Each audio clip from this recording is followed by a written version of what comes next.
बार फिर से आपका स्वागत है एसआर आदर्श विद्या मंदिर सीनियर सेकेंडरी स्कूल की ऑनलाइन क्लासेज में। हमारा टॉपिक चल रहा था प्रकाश, उसमें हम पढ़ेंगे आज अवतल दर्पण से प्रतिबिंब निर्माण। इससे लास्ट वाले वीडियो में हमने सीखा था कि गोलीय दर्पण से परावर्तन के नियम, उन्हीं नियमों का हम उपयोग करते हुए प्रतिबिंब निर्माण की प्रक्रिया को सीखेंगे। तो पहला पॉइंट है हमारा कि जब वस्तु, जो पहले मैंने बता दिया कि वस्तु को एक बिंब कहते हैं, जब हमारा बिंब या वस्तु अनंत पर स्थित हो, बहुत अधिक दूरी पर स्थित हो, उस समय प्रतिबिंब कैसा बनता है उसको सीखते हैं। तो माना कि ये क्या है हमारे पास में अवतल दर्पण है। अवतल दर्पण पर सूर्य से बहुत अधिक दूरी पर स्थित है, अनंत दूरी पर स्थित है, तो सूर्य से आने वाला प्रकाश किरण पुंज प्राप्त हो रहा, उसमें से हम कुछ किरणों को प्राप्त करते हैं। तो ये देखिए प्रथम किरण इस प्रकार से हमें मुख्य अक्ष के समांतर आपतित होती हुई प्रतीत हो रही है। और जब हमने पढ़ा था कि जो मुख्य अक्ष के समांतर, जो किरण मुख्य अक्ष के समांतर आएगी, वह किरण परावर्तन के पश्चात फोकस बिंदु F से होकर गुजरेगी। तो ये किरण प्रकाश की किरण मुख्य अक्ष के समांतर आई, परावर्तन के पश्चात F से होकर गुजर गई। दूसरी किरण ये देखते हैं, ये भी मुख्य अक्ष के समांतर आपतित हो रही है और परावर्तन के पश्चात आप देख रहे हो मुख्य फोकस बिंदु F से होकर गुजरे। अर्थात यहाँ पर ये दोनों किरणें एक दूसरे को प्रतिच्छेदित कर रहे हैं, और जहाँ पर परावर्तन के पश्चात किरणें एक दूसरे को प्रतिच्छेदित करेंगी, उस स्थान पर ही प्रतिबिंब का निर्माण होता है। तो यहाँ पर प्रतिबिंब की स्थिति, अर्थात प्रतिबिंब किस स्थान पर बन रहा है, तो अपन कह सकते हैं मुख्य फोकस बिंदु पर,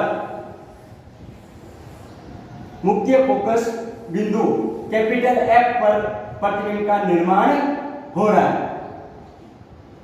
अब प्रतिबिंब की प्रकृति आप देखोगे, ये जो प्रतिबिंब है दर्पण के बाहर की तरफ बन रहा है, और दर्पण के बाहर की तरफ अर्थात हम इस प्रतिबिंब को पर्दे पर प्राप्त कर सकते हैं। और पर्दे पर प्राप्त करने वाले प्रतिबिंब किस प्रकार के होते हैं?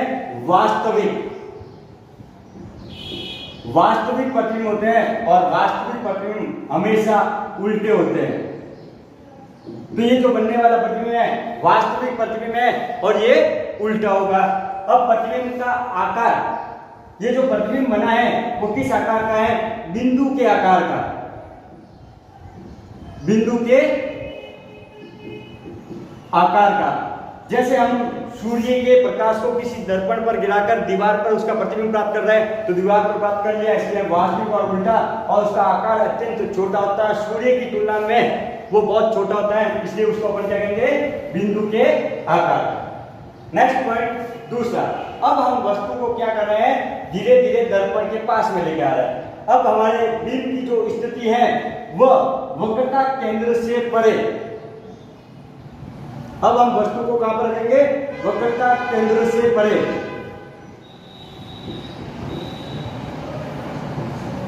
अर्थात अनंत दूरी और वक्रता केंद्र के मध्य रखेंगे। तो ये हमारी है वस्तु जिससे प्रकाश की किरणें निकल रही है। प्रथम प्रकाश की किरण मुख्य अक्ष के समांतर, तो परावर्तन के पश्चात वह मुख्य फोकस बिंदु से होकर गुजरेगी। तो ये मुख्य फोकस बिंदु से प्रकाश की किरण गुजर गई। दूसरी प्रकाश की किरण अपन मुख्य फोकस बिंदु से होकर, ये दूसरी प्रकाश की किरण मुख्य फोकस बिंदु से होकर आपतित होती है, और परावर्तन के पश्चात नियम के अनुसार मुख्य अक्ष के समांतर गुजरेगी। तो यहाँ पर हम देखते हैं कि दोनों परावर्तित किरणें इस स्थान पर क्या कर रही हैं? प्रतिच्छेदित कर रही है, एक दूसरे को काट रही है, और जिस स्थान पर एक दूसरे को प्रतिच्छेदित करेगी उस स्थान पर प्रतिबिंब का निर्माण होगा। तो यहाँ हम देखते हैं कि प्रतिबिंब इस प्रकार का बनता है। अब यहाँ देखते हैं कि प्रतिबिंब कहाँ पर बना, तो ये बिंदु हमारा F है और ये बिंदु हमारा C है। ये मुख्य फोकस बिंदु है और ये वक्रता केंद्र है। तो हम कह सकते हैं प्रतिबिंब C व F के मध्य बनता है, C व F के मध्य बन रहा है, अर्थात वक्रता केंद्र और फोकस बिंदु के मध्य में प्रतिबिंब बनता है। प्रतिबिंब की प्रकृति, प्रतिबिंब दर्पण के बाहर की तरफ, अर्थात इस प्रतिबिंब को भी हम पर्दे पर प्राप्त कर सकते हैं। इसलिए प्रतिबिंब कैसा होगा आपका? वास्तविक प्रतिबिंब, वास्तविक प्रतिबिंब होगा। और वास्तविक प्रतिबिंब हमेशा कैसे होते हैं? उल्टे होते हैं। तो वास्तविक प्रतिबिंब प्राप्त हुआ और उल्टे। अब प्रतिबिंब का आकार हम देख रहे हैं, वस्तु की लंबाई इतनी है, वस्तु की लंबाई इतनी है, लेकिन प्रतिबिंब की लंबाई इस वस्तु की तुलना में छोटी है। तो हम कहेंगे प्रतिबिंब कैसा बनता है? प्रतिबिंब का आकार कैसा होगा? छोटा होगा। प्रतिबिंब का आकार छोटा होगा। नेक्स्ट स्थिति संख्या 3, बिंब की स्थिति। अब यहाँ पर हम जो वस्तु है, वस्तु को कहां पर रख रहे हैं? सी बिंदु पर। ये हमारी क्या है? वस्तु सी बिंदु पर स्थित है।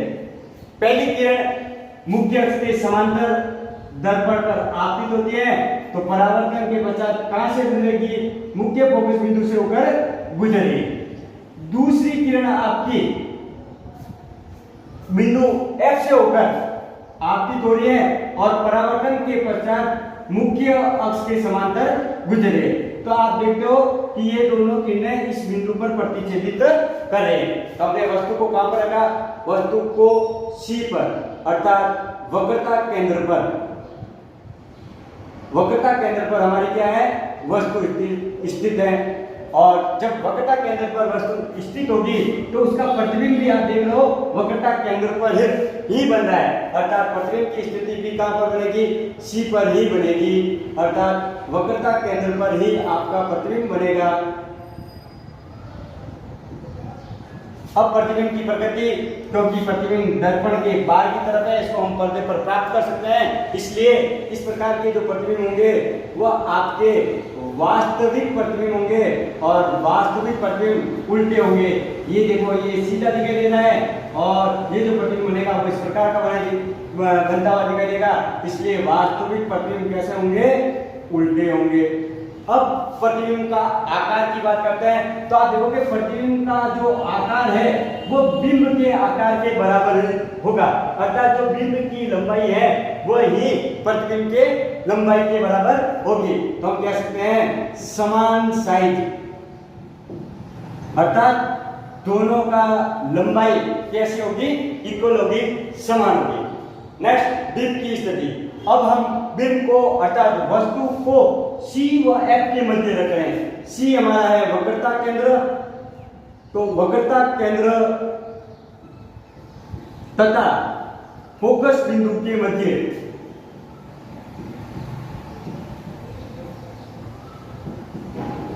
फोकस बिंदु कैपिटल F के मध्य हम वस्तु को रख रहे हैं।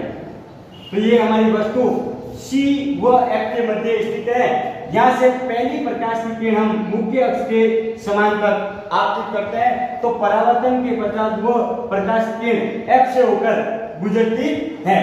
दूसरी प्रकाश की किरण हम F से होकर आपतित करते हैं, तो परावर्तन के पश्चात मुख्य अक्ष के समांतर गुजरते हैं। तो हम देखते हैं ये दोनों किरणें इस स्थान पर एक दूसरे को प्रतिच्छेदित कर रहे हैं और इस स्थान पर उसका प्रतिबिंब बनता है। तो हम देखते हैं प्रतिबिंब इस स्थान पर बनना है और ये स्थान C से परे, अर्थात C से अधिक दूरी पर है। तो प्रतिबिंब की स्थिति वक्रता केंद्र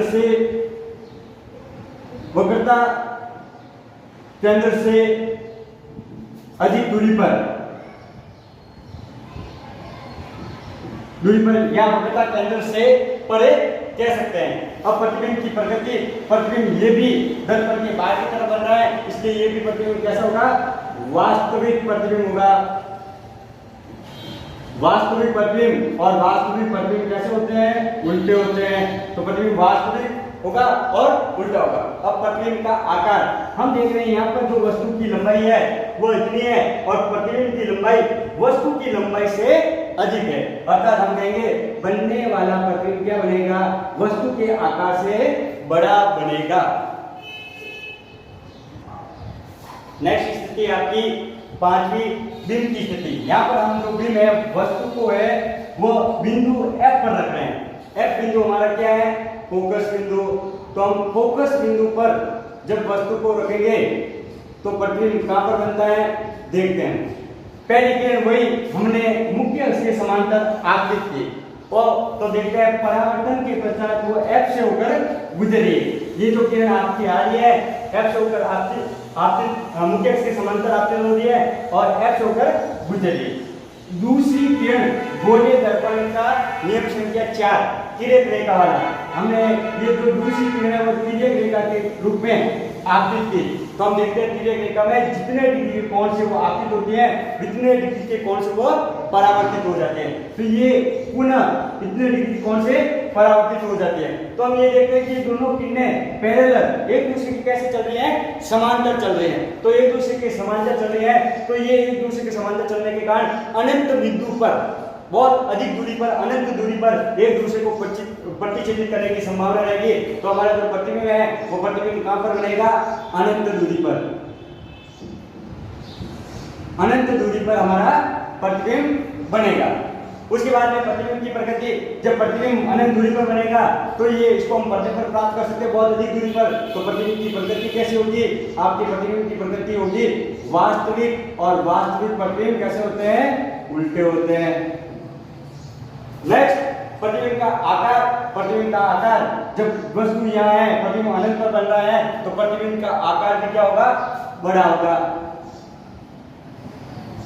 इस पॉइंट को आप नोटेट करें कि जो हमने पहला पॉइंट पढ़ा था, जब वस्तु हमारी F पर स्थित थी, जब हमारी वस्तु अर्थात वस्तु हमारी अनंत पर स्थित थी, जब वस्तु हमारी अनंत पर स्थित थी तो उस समय प्रतिबिंब F पर बना था। प्रतिबिंब कहां पर बना था, F पर बना था।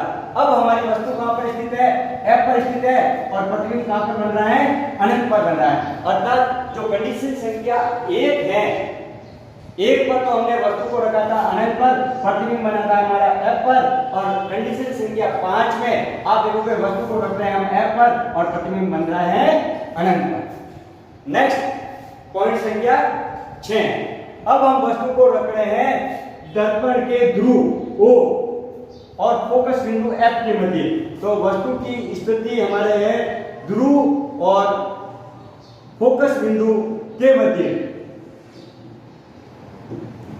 फोकस बिंदु कैपिटल F के मध्य हम वस्तु को रख रहे हैं। अब हमारी वस्तु F और O के मध्य है, तो यहाँ पर पहली किरण अविलंब वक्रता केंद्र से होकर आपतित हो रही है। ये जो पहली किरण है वक्रता केंद्र से होकर आपतित हो रही है, तो ये जो वक्रता केंद्र से किरण जो आपतित होती है तो परावर्तन के पश्चात उसी दिशा में लौटती है। अर्थात वक्रता केंद्र से कोई भी किरण आपतित होती है तो वो 90 डिग्री के कोण पर आपतित होती है, और परावर्तन के पश्चात भी वो 90 डिग्री के कोण पर पुनः लौट जाती है। तो ये जिस दिशा से आई थी किरण उस दिशा से लौट गई। दूसरी किरण को हमने तिर्यक रेखा के रूप में, तिर्यक रेखा के रूप में आपतित किया, तो जितने डिग्री के कोण से आई थी उतने डिग्री के कोण से वह परावर्तित हो गई। तो यहाँ पर हम देखते हैं ये दोनों किरणें इस तरह बढ़ाते जाएंगे तो ये फैलती भी जाएगी। अर्थात इस दिशा में ये किरणें कभी एक दूसरे को प्रतिच्छेदित नहीं करेगी। तो हम इन किरणों को काल्पनिक रूप से देखते हैं, तो पीछे की तरफ बढ़ाते हैं, तो पीछे की तरफ बढ़ाते हैं तो ये किरणें एक दूसरे को प्रतिच्छेदित करती हुई प्रदर्शित होती हैं, और जहां पर एक दूसरे को प्रतिच्छेदित करेगी वहां पर प्रतिबिंब का निर्माण होता है। तो जब वस्तु हमारी ध्रुव और फोकस बिंदु के मध्य स्थित होती है तो प्रतिबिंब की स्थिति दर्पण के अंदर की तरफ, प्रतिबिंब की स्थिति कहां पर बनेगी, दर्पण के अंदर की तरफ। तो प्रतिबिंब हमारा बन रहा है दर्पण के अंदर, और जो प्रतिबिंब दर्पण के अंदर बन रहा है उसको हम पर्दे पर प्राप्त नहीं कर सकते हैं। इसलिए इस प्रकार के जो प्रतिबिंब कैसे होंगे, आभासी, दर्पण के अंदर की तरफ बन रहा है, इसलिए प्रतिबिंब की प्रकृति कैसी होगी, आभासी। अब देखो वस्तु भी इस तरह है और प्रतिबिंब भी इस तरह है। अर्थात आभासी प्रतिबिंब हमेशा कैसा होता है, सीधा होता है। अर्थात बनने वाला प्रतिबिंब भी हमें कैसा दिखाई देता है, सीधा दिखाई देता है। और प्रतिबिंब का आकार वस्तु से बड़ा होता है, वस्तु से बड़ा होता है। और यहाँ पर अपन एक अवतल दर्पण के उपयोग पढ़े थे, उसमें हमने कहा था अवतल दर्पण का उपयोग शेडिंग करने वाले शेविंग करने वाले व्यक्ति करते हैं और दंत चिकित्सा में किया जाता है। तो उसमें यही कंडीशन का उपयोग किया जाता है कि हमारा जो मुंह है वह दर्पण के ध्रुव और एफ के मध्य होता है, इसलिए हमारा आभासी प्रतिबिंब दर्पण के अंदर बनता है और हमें बड़े आकार का दिखाई देता है। इसी प्रकार दंत चिकित्सा में भी दांतों के इलाज करने के लिए भी दांतों के पास में इस दर्पण का उपयोग किया जाता है, जिससे डॉक्टर को उसका आभासी और बड़ा प्रतिबिंब दिखाई देता है।